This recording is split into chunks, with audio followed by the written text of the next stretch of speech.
Elina, if you could, just give us your thoughts on the match and a very successful first week into week 2 now at the Open. Yeah, it was a great match today. I really enjoyed the closed roof with a good crowd. And as always, we have big battles with Simona, so definitely it was another good one, and I'm really happy with the win today. Okay, thank you. Questions? Courtney, go ahead. Courtney Nguyen, WTA Insider. Congratulations, Elina, back in the quarterfinals. Can you just talk about the match in terms of being able to pull away in the second half of those 2 sets, if there are any adjustments that you made, and how much do you think the roof had an impact on just the way that you guys had to play today?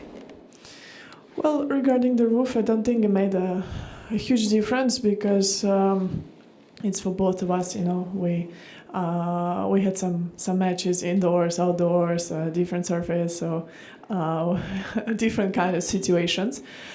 And regarding the second part of both sets, I think in the first set the key game was coming back from 15-40 at 3-all. It was really important to take one point at a time and fight to come back. And I think it was a really strong performance for me on the important moments, even when Simona came back in the second set to break me again. It was extremely tough, but I was so... I think I was mentally strong, didn't let that break me, and really helped me to close this match in 2 sets. Okay. Billie? Hi, Willie Weinbaum of ESPN. Congratulations. Of all the times in your career, how would you compare the way you're playing now and your confidence level with all those other periods in your career? Well, it's really tough to see what was before, because for sure I was playing some great tennis before in the past as well. Been number 3 in the world now, number 5, 6. It's different years, different performance. But right now I'm feeling good. I think I'm playing really aggressive right now. I think the most aggressive I've ever been, making lots of winners, serving really good. So I want to keep this. Going, and feeling that I'm in a good state of mind, and I'm ready for my next match. And I'm just looking right now for my next challenge. Is there time for a Yeah, follow-up? go ahead. We don't yet know who your opponent will be for the next match. It could be Kerber, it could be Fernandez. Could you take them separately and describe, you have a long history with Angie and a much shorter one with Fernandez, but starting with Kerber, what would be that challenge for you? Yeah, with Angie I played many times. Recently played in Cincinnati.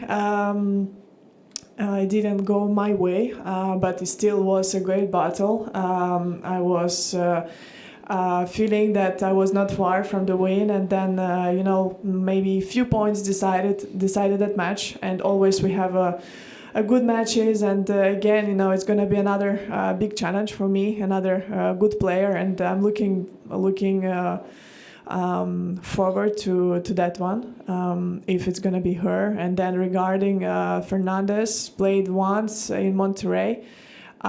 She was striking the ball already there, very good, and it was a tough match for me. I think it was 7-5, 7-5, something like that, and I already saw in that time that she can play great tennis. So right now we can see that she improved. She started to believe more, I guess, in herself, because beating Naomi, it's a good sign that she's playing well.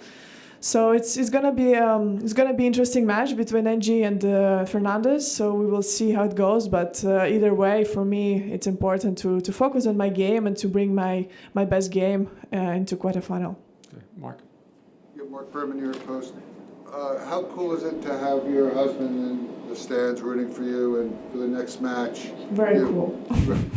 For the next match, does he give you a lot of advice and coaching going into the next one also, do you think? Sorry, the question. Sorry, I didn't hear. Does your husband also coach you and give you a lot of advice as going into such a big match coming up? I have my coach for that.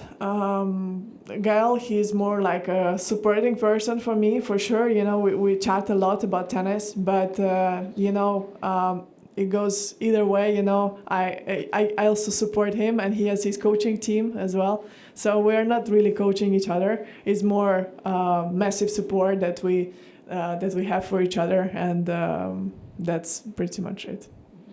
Court. Elina, after you won Chicago, you were talking a little bit about, the struggles of the first half of the season up until the Olympics and the up and downs and being disappointed at the Grand Slam results this year. Now coming out of the Olympics and Chicago and coming in, how different did you feel coming in and playing the US Open compared to how you felt playing Aussie Open, French Open, Wimbledon this year?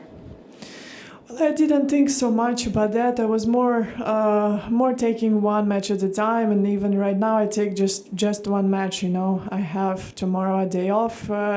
It's gonna be time for recovery, for preparing for my next match. For sure, I'm feeling that I'm in the right place right now. I'm feeling good on the court. My movement is good.